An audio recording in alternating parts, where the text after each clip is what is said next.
Welcome to Feel Better, Feel Great podcast, episode 104, Building a Foundation for Wellness, Gut Tube Health. I am Dr. Andrea McSwain. Before we delve into today's podcast content, I want to remind you that while I am a medical professional, the information shared here is intended for educational purposes only.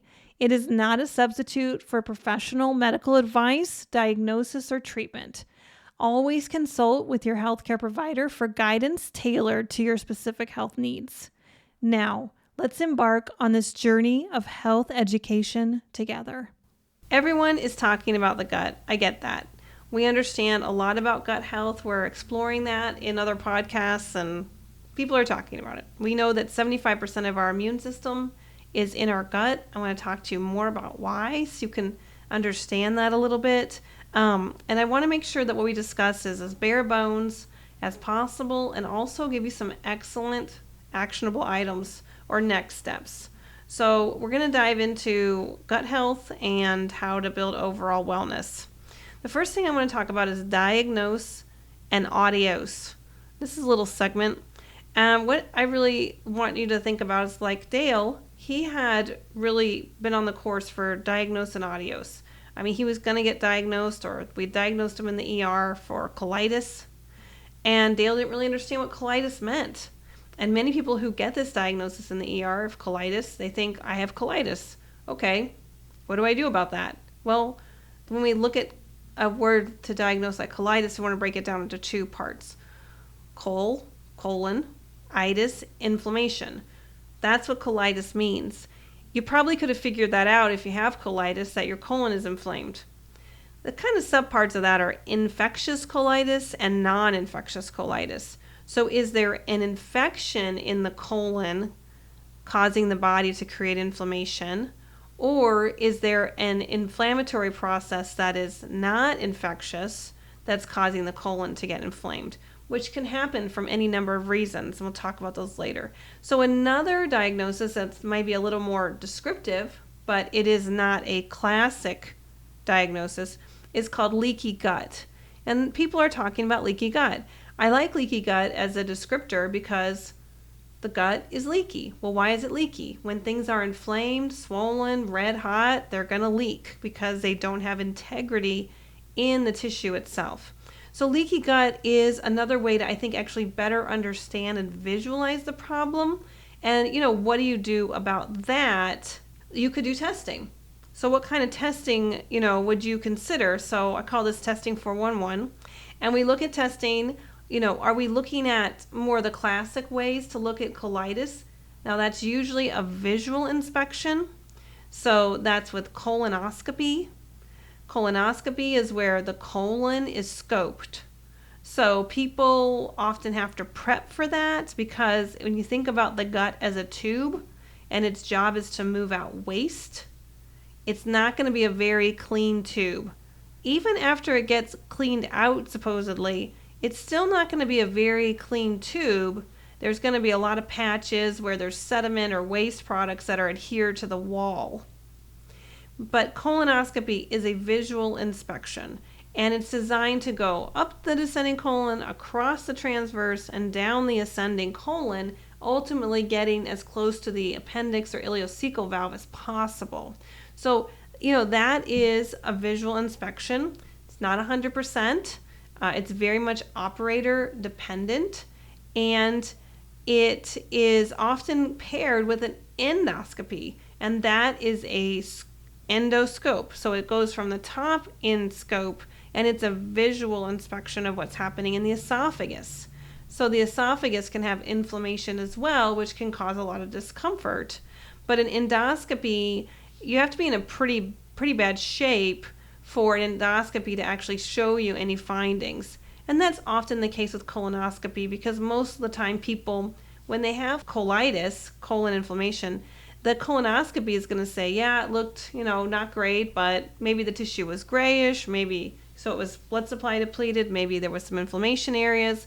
But what the colonoscopy is really kind of boiled down to at this point is, are there ulcerations, diverticulitis, which are little pockets that are inflamed, or is there cancer? And for most people who have colitis, they don't have cancer. What they have is colon inflammation. So those visual inspections have some merit, but then they don't really tell you a lot what's going on. So if you're Dale and now you've had a colonoscopy and an endoscopy, what you're going to find out for the most part is that nothing is super serious. So we'll continue to monitor. What you might not be aware of is visual inspections with colonoscopy and endoscopy do have an important side effect, and that is that this is a tube going into a tube of the body, right? Either down this tube or up the other tube, and there is always a small but very real risk for perforation. So you want to recognize that if that camera with its scoping, tube part perfs the wall because there is susceptibility and inflammation, then you're going to have some potential problems of peritonitis and overall inflammation of the entire abdominal cavity. So talk to your doctors if you're interested in a colonoscopy and make sure you understand that a visual inspection is one thing. It is testing. Two, what are the risks and are you willing to take them? Now, another thing to look at is stool testing for colitis. So colon inflammation, why is this happening? Is it infectious? Is it not infectious? Well, the stool gives us a lot of information. So, the stool can tell us if there are pathogens. The stool can tell us, if those pathogens are horrible things like Giardia, Shigella, any C. diff. There's the norovirus, adenovirus. So there's, bacterial, there's parasitic, and there's viral pathogens that are just never supposed to be living in the gut. And there's quite a long list of those, but those are very significant and wreak havoc in the body. And then there's some pathogens that overgrow, and that overgrowth or dysbiosis, which people use, dysbiome, dysfunctional biome, that is, I say that those are bacteria that can go for good or evil. So they're allowed to overgrow, and then you have inflammation, bloating, discomfort in the gut, indigestion issues. But the other issue is your microbiome. So we're learning a lot about the normal bacterial and fungal flora that exist in the gut, and that's the microbiome, so tiny biome, right? Tiny world. And in that, what we see is there an imbalance?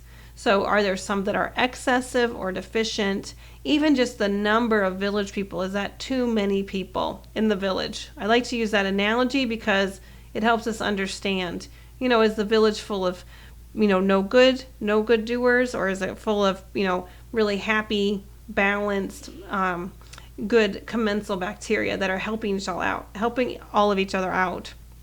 Another thing stool tests can look at is digestive health. So is there a digestion issue where people can't break down some of their food for absorption? Other things are immune function. We can actually tell through secretory IgA, if there is an immune issue going on. Tons of immune response and hyperdrive or fatigued. What's happening with the liver? Is it really able to help as an immunological perspective? And then, of course, zonulin. So zonulin really speaks to an actual biomarker that can tell us about leaky gut.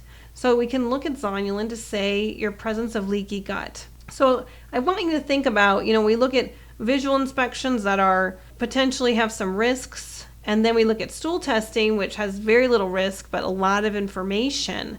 You can really understand kind of more the classic, kind of we have a camera, let's look around, versus really using some modern technology to understand how the microbiome is, either having pathogens or not. So that's important in understanding the testing components. And I want to kind of take a step back. So we've talked about diagnose and adios, understanding that there's more than just getting a diagnosis and saying sayonara. There's other things to actually do about it. What kind of testing will actually give you more information so you can explore that path. And then a little bit more about the gut itself, because we are talking today about building a foundation for wellness. And the gut health, it's important to understand, what does your gut actually do? Because I think people They don't, they just don't have that as part of their everyday conversation. But I do. I also wonder if your gut could talk. So we'll kind of talk about that too. But, first I want to say, just because you put something in your mouth does not make it food. I think that's really important because the gut is a tube. It will pretty much accept a lot of different things, okay? Anything from an apple to a highly processed, chemically produced piece of candy that's completely synthetic, just designed to trick our taste buds. So when we look at that and we realize that, okay, just because you put it in your mouth does not make it food. But I like to think too about the gut as a tube. I mean, it really is, it's a tube. It has different parts that's specialized. And, you put whatever you put in the mouth, eventually there's going to be some part of it that gets out at the end. Well, okay, so the gut's a tube with different parts that are specialized. Okay, well, how can it be that the gut does so well as the foundation for health? Well, the good news is the gut cells have approximately a 23-day cellular turnover. I believe the gut tube is the best organ for turnover because it's such a short amount of time. I mean, you're looking at 3 weeks and you might be changing most of an entire organ system. I think that's pretty impressive because the gut is able to make you feel a lot better, a lot faster, whereas the bladder cells will take 200 days to turn over. The idea of 23 days, which is why people feel so much better when they actually know how to address their gut. Another organ basic is inflammation. So if your gut could talk, anytime you introduce water, you're looking at the gut saying, hey, I've got to protect the entire gut, the entire body. Remember, the gut is an internal tube.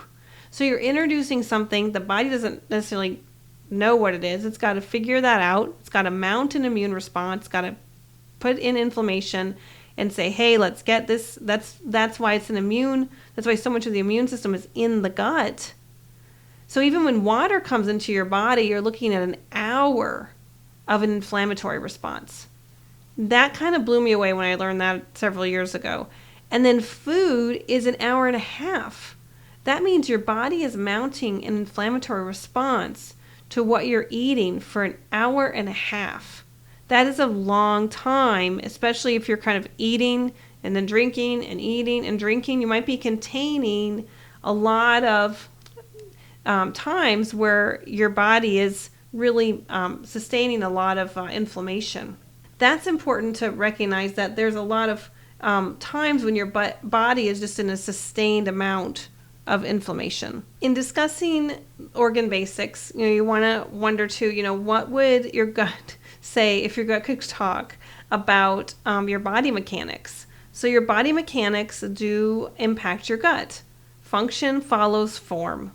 When function follows form in the gut, I want to give you the best example I think of that's really easy to process is regurgitation.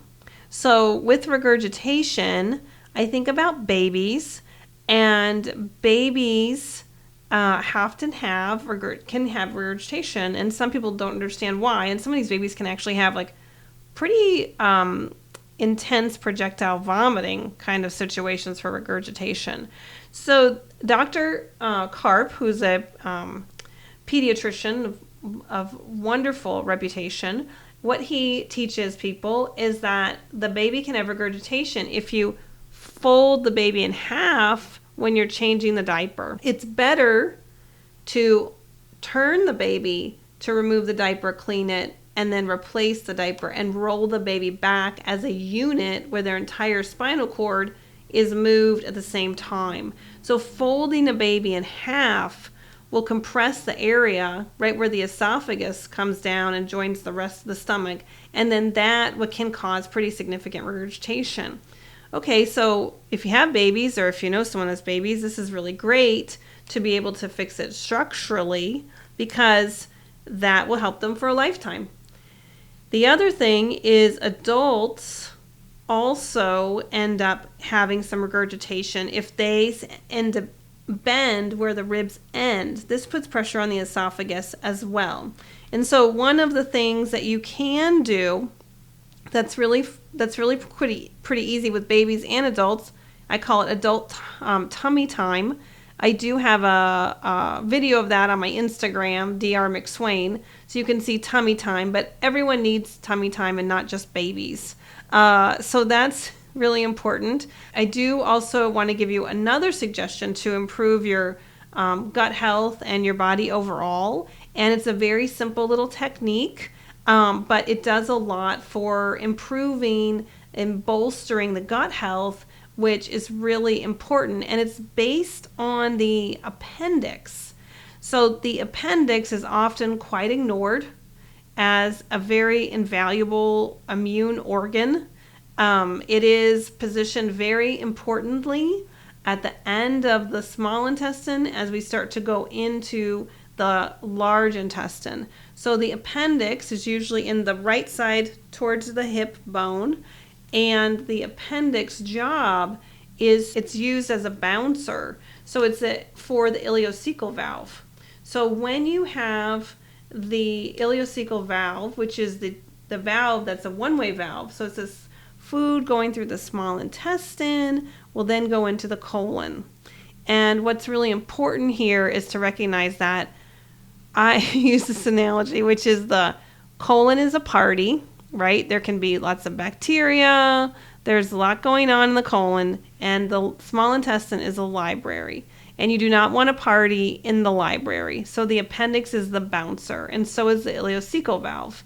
And so when you activate the ileocecal valve in the appendix with this little maneuver, you can actually help support your immune system so you can get foundationally stronger. So what you do is you find your belly button, and you find the right hip bone. You create a line, and if you find an owie spot where you press on that line, that's good. If not, just you find a spot in the middle of that line between the two spots there, between the right hip bone and the belly button, and then you put your knuckle and you press a little bit into it. You always want to be nice to the body and do 3 little turns, and that will be right around where your appendix and ileocecal valve are, and mechanically you'll stimulate the ileocecal valve and the appendix organ.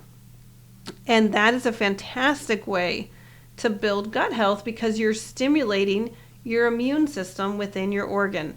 It's also very simple, and the risks of having any problem with it pretty non-existent. There is more information that I have in that area in a class that I have called Adjust Your Gut. And it's for people with SIBO and people who are struggling with all these issues, even people who are using supplementation and support and working with a functional or integrative medicine doctor often don't look to the mechanical aspects of gut health. So, I think that's really an important consideration. So we covered quite a bit of stuff today in our episode, building a foundation for wellness with gut health. And I definitely believe that gut is the epicenter for gut health, for overall health. And the nice thing is your body's designed to have a lot of cellular turnover in your gut, so you can quickly heal. There's some things to think about. A lot of people are aware of the lifestyle changes with diet, and movement isn't really discussed in the gut. So I'm glad today we could discuss some things that are a little bit more about mechanical adjustment movements to consider for educational purposes. And then also, sleep is very important to the gut, stress, and of course how we deal with our relationships in every day. Those all impact the gut, and a lot of times those are really well covered. But I'm hoping today that you had some takeaways that can impact you in some different ways. So please share your thoughts, questions, and experiences related to gut health and what you learned and any clarification points. We do have our Facebook community for Feel Better, Feel Great. You can ask to join that. And then come back for our next episode as we talk about the adrenals. Thank you very much.